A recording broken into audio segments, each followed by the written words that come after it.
Hello my friends and welcome back. Thank you very much for being with me again today. We got some very interesting assessments here coming from the British intelligence, and this is an article coming from Reuters from today, July 21st, 2022. This is the title: Russia about to run out of steam in Ukraine, British spy chief says. All right, I have one question for the British spy chief. Hey, how about those weapons in Iraq? All right, when you find them, would you let me know, please? Oh, you're never gonna find them? Okay, thank you. Colorado, July 21st. Russia's military is likely to start an operational pause of some kind in Ukraine in the coming weeks, giving Kiev a key opportunity to strike back, Britain's spy chief said on Thursday. Richard Moore,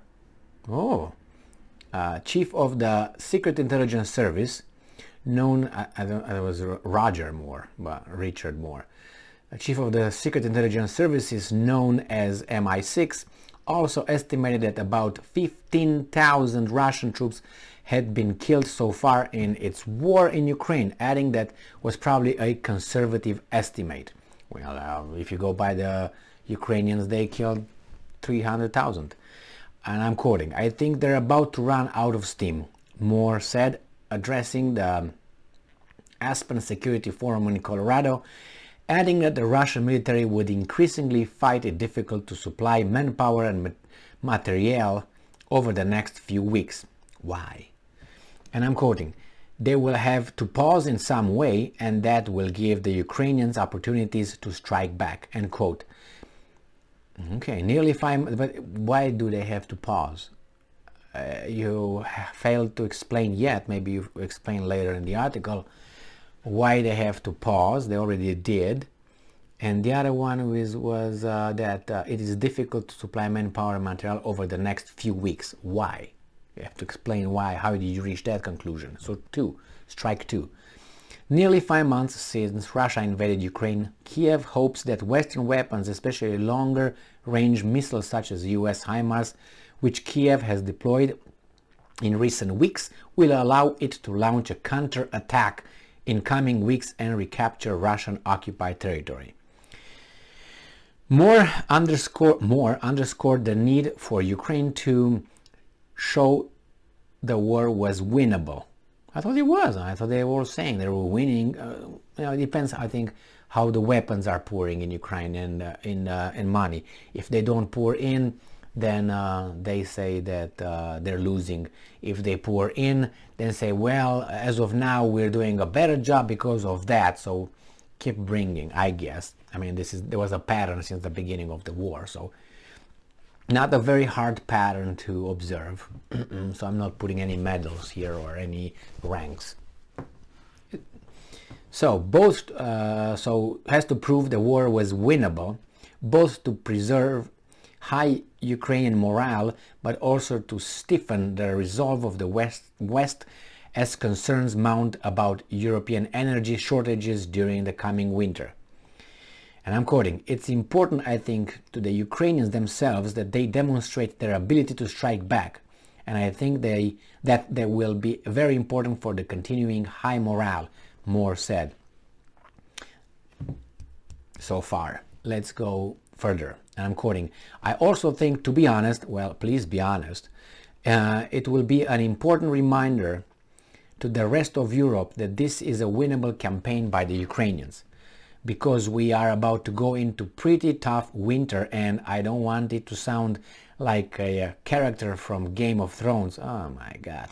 But winter is coming. Oh no shit. It's coming, and we all know what's going to happen then."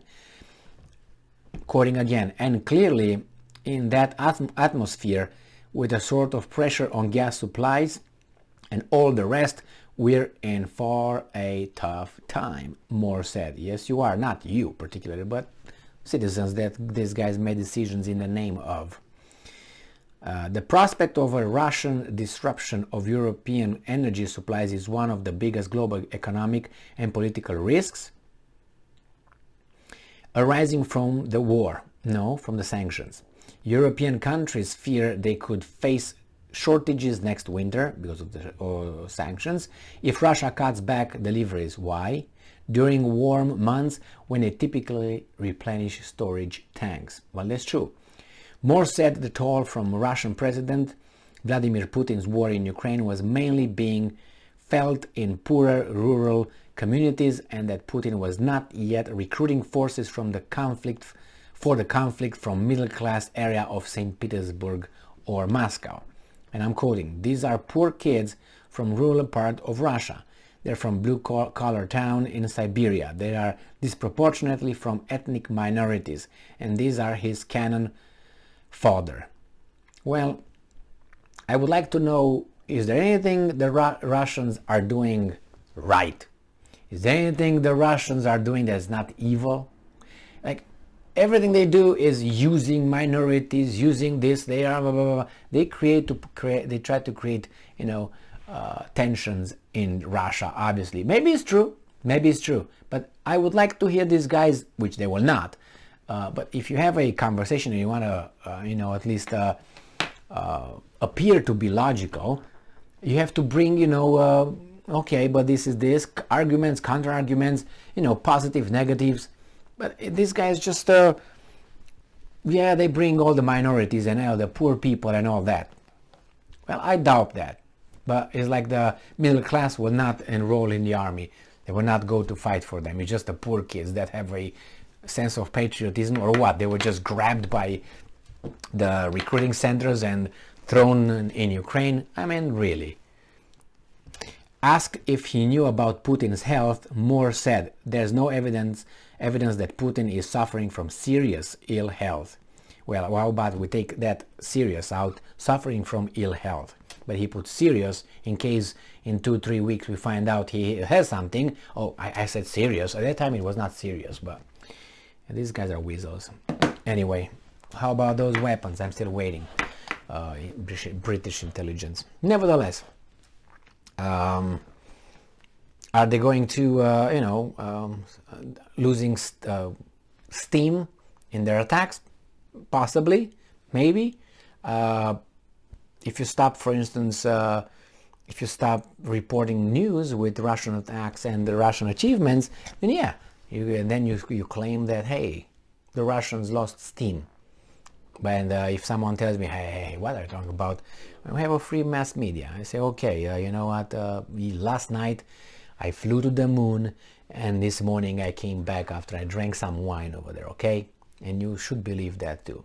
Nevertheless, I know you guys don't do that, but I just had to say that because it's just some people really, when you talk to them, in real life, they tell you certain things and you say, okay, then why don't you give me about $10,000 that you don't have, and I will give it to you tomorrow, plus interest, 90% interest. Tomorrow I will give you your money back, and they will say, no.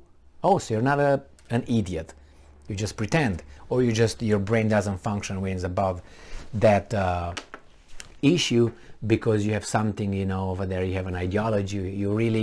You look at the football team that's losing, but you like it, and say, oh my God, look, they're cheated or something. You can't say, my team sucks. Or, hey mate, we lost this game. We're gonna win maybe next one if we train and get better. So the same here. You gotta be able to say something, good here, bad there. But it's all bad. Russians hit residential areas. They kill civilians, schools, and all that. Really, only that? I mean, it's just for children, but nevertheless. Thank you very much for being with me again today. Stay strong, stay smart, look for the truth, and be just.